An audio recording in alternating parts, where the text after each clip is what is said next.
BJP ಅವರಿಗೆ ರಾಜಕೀಯ ತೆವಲು ಅಂತ ಹೇಳಿ ಕಾಂಗ್ರೆಸ್ ಅವರು ಮಾತನಾಡ್ತಾರೆ. ಬಿಜೆಪಿ ಅವರಿಗೆ ಚಟ, ಸಚಿವರ ಮೇಲೆ ಆರೋಪ ಮಾಡತಕ್ಕಂಥದ್ದು ಹಿಟ್ ಅಂಡ್ ರನ್ ಮಾಡ್ತಾರೆ, ಚಟಕ್ಕೋಸ್ಕರ ಆರೋಪ ಮಾಡ್ತಾರೆ ಅಂತೇಳಿ ಕೆಲವು ಕಾಂಗ್ರೆಸ್ ಮುಖಂಡರು ಮಾತನಾಡಿದ್ದಾರೆ, ಅಂದ್ಕೊಂಡಿದ್ದಾರೆ. ಆದ್ರೆ ನಿನ್ನೆ ಆ ಬಡ ಕುಟುಂಬ ಏನು ಸಚಿನ್ ಪಾಂಚಾಳ್ ಒಬ್ಬ ಬಡ ಕುಟುಂಬಕ್ಕೆ ಸೇರಿರ್ತಕ್ಕಂಥವನು, ಒಬ್ಬ ಹಿಂದುಳಿದ ವರ್ಗಕ್ಕೆ ಸೇರಿರ್ತಕ್ಕಂಥ ಒಂದು ಬಡ ಕುಟುಂಬ, 5 ಜನ ಸಹೋದರಿಯರಿದ್ದಾರೆ.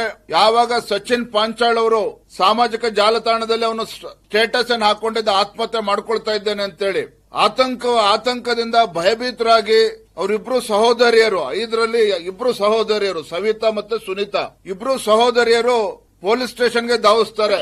ಬೀದರ್ನ ಗಾಂಧಿಗಂಜ್ ಪೊಲೀಸ್ ಠಾಣೆಗೆ ಧಾವಿಸ್ತಾರೆ. ಮಧ್ಯಾಹ್ನ 2 ಭೇಟಿ ಕೊಡ್ತಾರೆ. 25ನೇ ತಾರೀಕು ಭೇಟಿ ಕೊಟ್ಟು ಠಾಣೆನಲ್ಲಿ ಅಲ್ಲಿರ್ತಕ್ಕಂಥ PSI ಅಲ್ಲಿ ರಿಕ್ವೆಸ್ಟ್ ಮಾಡ್ತಾರೆ, ಗೋಗರಿತಾರೆ, ಮನವಿ ಮಾಡ್ತಾರೆ, ದಯವಿಟ್ಟು ತತ್ಕ್ಷಣ ಇದ್ರ ಬಗ್ಗೆ ಕ್ರಮ ಕೈಗೊಳ್ಳಿ.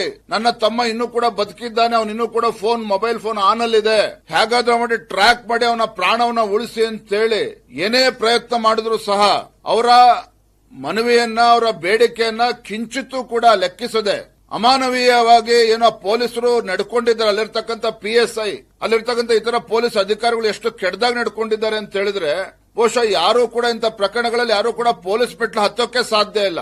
2 ಕಾಲಿಗೆ ತಲುಪ್ತಾರೆ, ಅಲ್ಲಿಂದ ಮತ್ತೊಂದು ಪೊಲೀಸ್ ಸ್ಟೇಷನ್ ಕಳಿಸ್ತಾರೆ. ಇಲ್ಲಿ ಯಾಕೆ ಬಂದಿದ್ದೀರಿ ನೀವು, ಗುಲ್ಬರ್ಗ ಹೋಗಿ ಅಂತ ಹೇಳ್ತಾರೆ. ಪೊಲೀಸ್ ಸ್ಟೇಷನ್ಗಳಿಗೆ ತಿರುಗಾಡಿಸ್ತಾರೆ. ಅದು ಎಲ್ಲೂ ಕೂಡ ನ್ಯಾಯ ಸಿಗೋದಿಲ್ಲ. ಅವರ ಕಂಪ್ಲೇಂಟ್ ಅನ್ನು ಕೂಡ ಸ್ವೀಕಾರ ಮಾಡೋದಿಲ್ಲ.